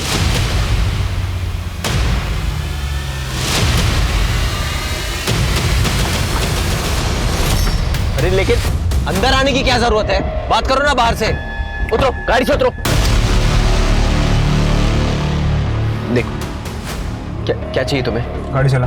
देखो, अगर तुम्हें पैसे चाहिए मैं जितना बोलोगे उतना दूंगा। चाकू उठाओ। बोला ना, गाड़ी चला। सर, ट्रैफिक डिपार्टमेंट ने अश्योर किया है कि वो इंटरनल इन्वेस्टिगेशन करके हमें इन्फॉर्म करेंगे कि दोनों आदमी उनके हैं या नहीं, पर अभी तक कुछ पता नहीं चला है। एक काम करो, अपने सारे खबरियों को अलर्ट कर दो। हो सकता है कि नकली ट्रैफिक पुलिस वाले भाड़े के कॉस्ट्यूम लिए। आसपास के एरिया के सारे कॉस्ट्यूम वालों से भी पूछताछ करो। जी सर। हेलो, क्या?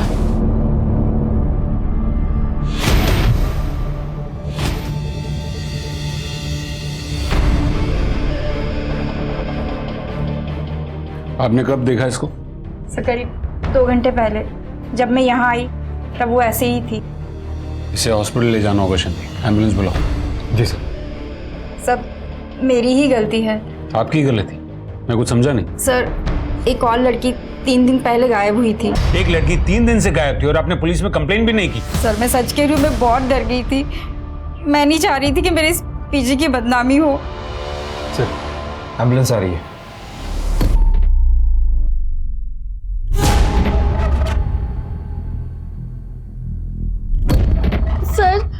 मेरी फैमिली को इसके बारे में कुछ भी पता नहीं चलना चाहिए सर। अगर उन्हें पता चल जाएगा तो वो मेरी पढ़ाई लिखाई सब बंद करवा देंगे। तुमने उस बंदे की शक्ल देखी थी? नहीं सर, उसने मास्क पहना हुआ था। आज की सबसे बड़ी खबर, एक बहुत बड़ी फाइनेंस कंपनी के मालिक दीपक करमरकर की कुछ दिन पहले हत्या कर दी गई थी, लेकिन असल जिंदगी में वो विक्टिम नहीं, एक क्रिमिनल थे। इसी के साथ आपको बता देते हैं कि एक और बड़ी खबर आई है नवी मुंबई से 2 लड़कियों के रेप होने की। आखिर मुंबई जैसे शहर में डबल रेप, कहाँ गया प्रशासन जिन्होंने ये दावा किया था कि लड़कियां मुंबई में सुरक्षित हैं? आइए जानते हैं कि अपोजिशन पार्टी का इस। सर, एक और लड़की की रिपोर्ट आई है जिसे मार्केट एरिया में टारगेट किया गया। मॉडस ऑपरेंडी यहाँ की क्राइम से मिलती जुलती है। पहले लड़की को प्यार में फंसाया, फिर होटल में ले जाकर ब्रूटली रेप किया। लड़की का कहना है कि लड़का क्लीन शेवन था और उसने कैप पहन रखा था। लेकिन सर, इस बार ये कांड नवी मुंबई में नहीं, बैंगलोर में हुआ है।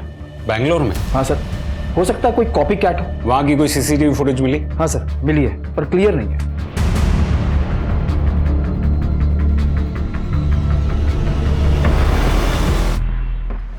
इसमें तो कुछ भी पता नहीं चल रहा है। अवनी, नवी मुंबई के पीजी से जो लड़की गायब हुई थी रोहिणी, उसके बारे में कुछ पता चला? सर, उसका मोबाइल पीजी में ही बंद हो गया था और उसके सोशल मीडिया प्रोफाइल में भी कुछ सस्पिशियस नहीं दिखाई दे रहा। एक बंदा पीजी में घुसता है, एक लड़की को रेप करता है, एक लड़की को उठाकर चला जाता है और किसी को कुछ पता नहीं चलता। पुलिस समझ नहीं पा रही कि अगर दीपक को मर्द पसंद थे तो उसने औरतों और लड़कियों के साथ बलात्कार क्यों किया। सवाल कई थे, लेकिन इनके जवाब अब वही लोग दे सकते थे जिन्होंने दीपक को फंसाया था। पुलिस ने अपनी छानबीन तेज कर दी थी। हर जगह उसकी नजरें थी, मार्केट, होटल्स, मॉल, खास तौर से नवी मुंबई इलाके में। और 1 महीने के बाद उन्हें आशा की एक किरण दिखाई दी। ये देखिए,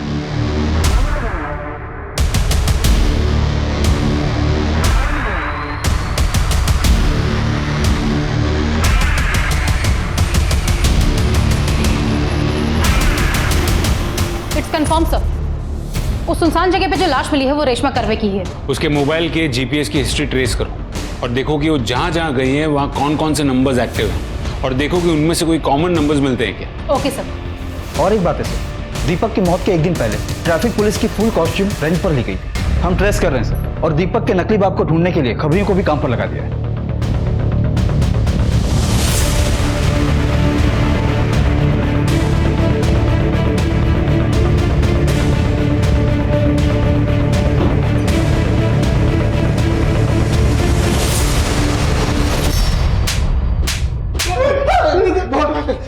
सर हमने कुछ नहीं किया सर, हमने नहीं मारा सर, दीपक को नहीं मारा सर। दीपक को कैसे जानते थे? सर वो हम लोग एक होमोसेक्सुअल हनी ट्रैपिंग रिंग से जुड़े हुए थे sir. Homosexual Honey trapping ring? हाँ सर, जो आदमी ऑनलाइन गे पॉर्न सर्फ करते थे वो लोग सर हैकर के थ्रू उन्हें ट्रैक करते थे सर, उन्हें फंसाते थे सर और फिर ब्लैकमेल करते थे। दीपक को भी उन लोगों ने ऐसे ही फंसाया था सर। दीपक को? हाँ सर। हाँ सर, दरअसल सर वो दीपक है ना सर, उसे मर्द पसंद थे, इसलिए उन्होंने जिमी को थ्रू उसका फंसाया सर। और सर फिर मुझे ऑर्डर दिया उसको ब्लैकमेल करने के लिए। तुम पैसा निकालते हो या मैं तुम्हारे बीवी बच्चों को बता दूं सब? देखो, मैं पैसे दे दूंगा, थोड़ा टाइम लगेगा। तुझे जितना टाइम चाहिए उतना ले, लेकिन तब तक मैं तेरे इस घर में रहूंगा, तेरा बाप बन के। सर फिर किसी ने दीपक का खून कर दिया सर, मैं बहुत डर गया सर, इसलिए मैं उस घर से भाग गया सर। तुम लोगों को ये ऑर्डर्स कौन देता था? वो ऑर्डर्स अलग अलग नंबर से आते थे सर, हमें तो ये भी नहीं पता सर कि वो एक आदमी या बहुत सारे। शिंदे, इनसे सबके नंबर्स लो। जी सर।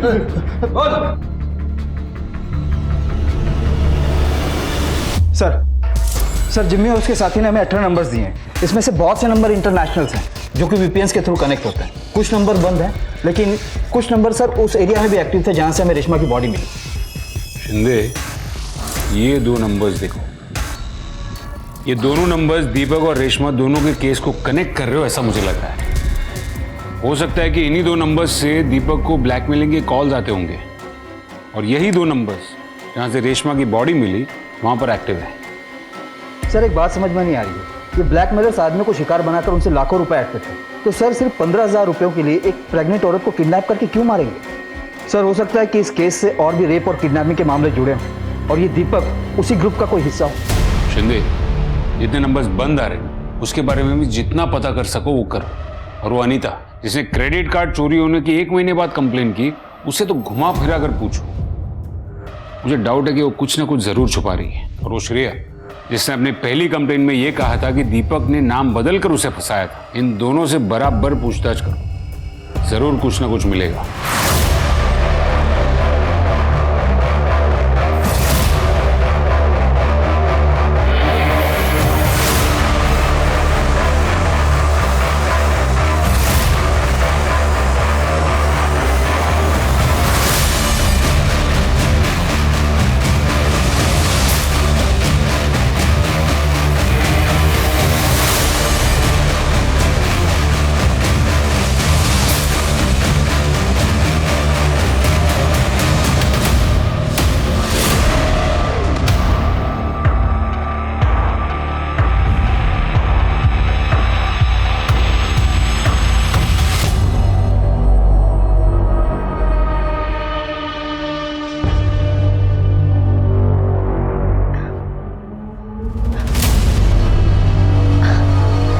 रुको ना, थोड़ी देर बात करते हैं।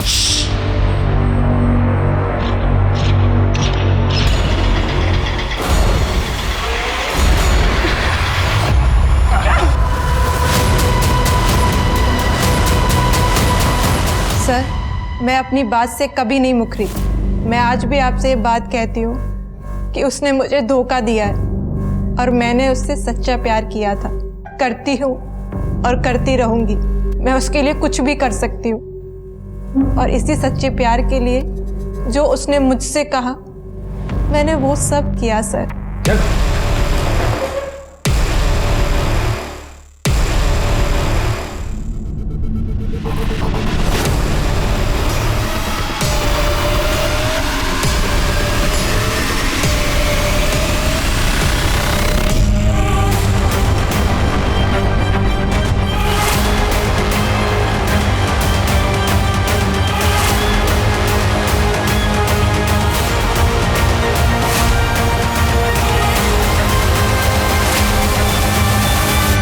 पेशू Ranganathan, mastermind with criminal mentality.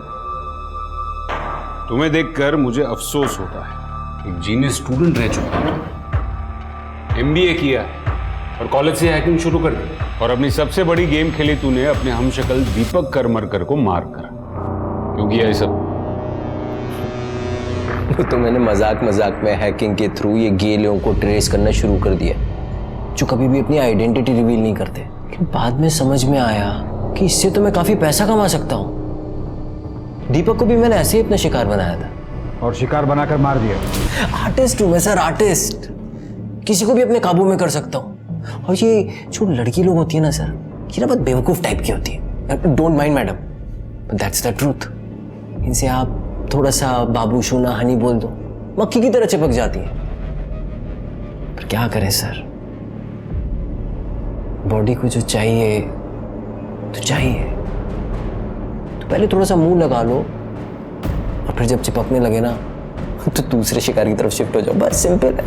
दीपक की कार से 24 पर्स मिले थे, वो सब क्यों किया तूने? वो भी तेरा मजाक था या फिर कोई पर्सनल खुन्नस? Don't mind. तो मैंने पुलिस को बेवकूफ बनाने के लिए किया था। जो उसने मुझसे कहा मैंने वो सब किया सर। एक औरत ने पुलिस में मेरी शिकायत की है। मैं लंबे समय के लिए जेल जा सकता हूँ। मैं जानता हूँ कि तुम मेरी बात भी समझोगी और मेरी मदद भी करोगी। श्रेया एक आदमी है, दीपक करमरकर, हूबहू मेरी शक्ल का। श्रेया, मेरे पास एक बहुत अच्छा प्लान है। मैं उसका खून करूँगा, बस तुम्हें उसे आइडेंटिफाई करना।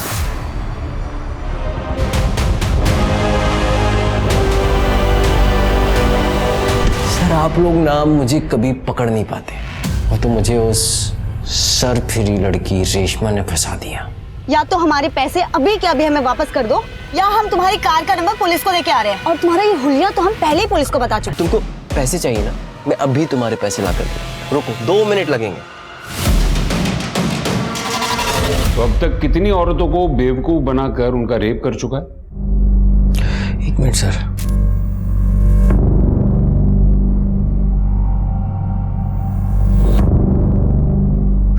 सर एग्जैक्टली नहीं बता पाऊंगा, यही कुछ 50-60 होंगी।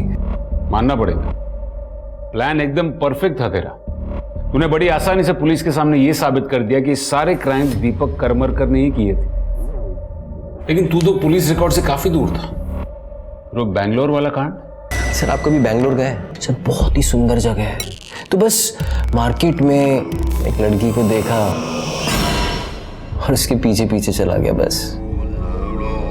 रोहिणी कहाँ है?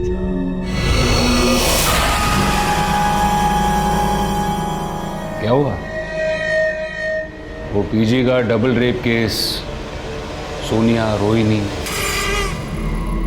को तूने ही उठाया था ना? कहाँ है रोहिणी?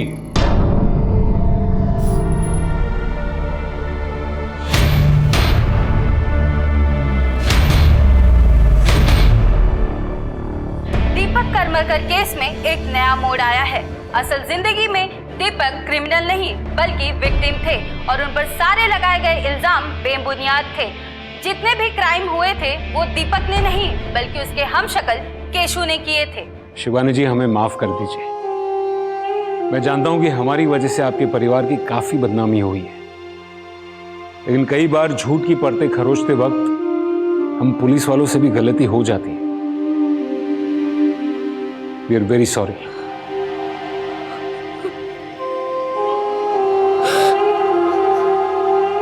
किसी ने नहीं सोचा था कि दीपक के केस का अंत ऐसे होगा।